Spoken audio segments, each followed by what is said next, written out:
Christian Reflection Part 2. What has been the main evolutions in my feelings in relationship to being a Christian since my baptism and confirmation? What do I find life-giving and what do I find life-draining in my current life?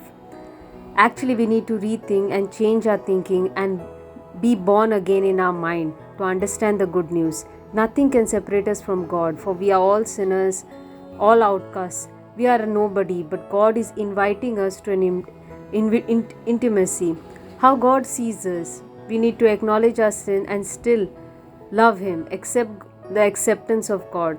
Not my own actions and behavior, but He sees the child He loves, not our sins, as though we have no sin. Let this short reflection be like a retreat. Do I remember my last retreat? What resonates most in me of that retreat? What has happened to me since? What were the key features of this past year for me? What has been on my mind and heart over the last few weeks? What is taking a lot of my attention these days? How do I feel as I enter this retreat?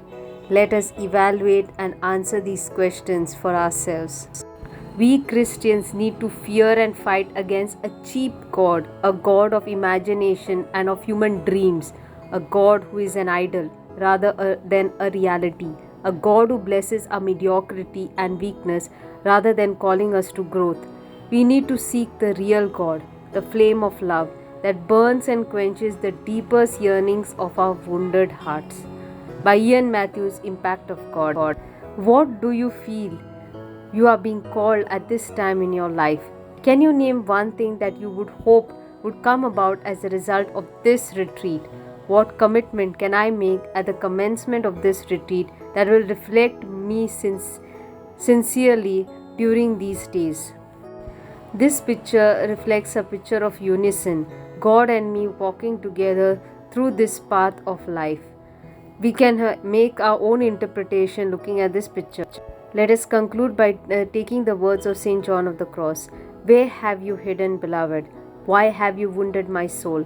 I went out to the wilderness calling for you, but you were gone. Shepherds keeping your watch in the hills. If by chance you meet with my love, tell him I suffer in my lonely grief, and I soon will die. And I have searched for my love in the mountains. I have searched among the meadows and the fields. He has poured out 1,000 graces in them, so my heart might be healed. Yet my heart is not healed.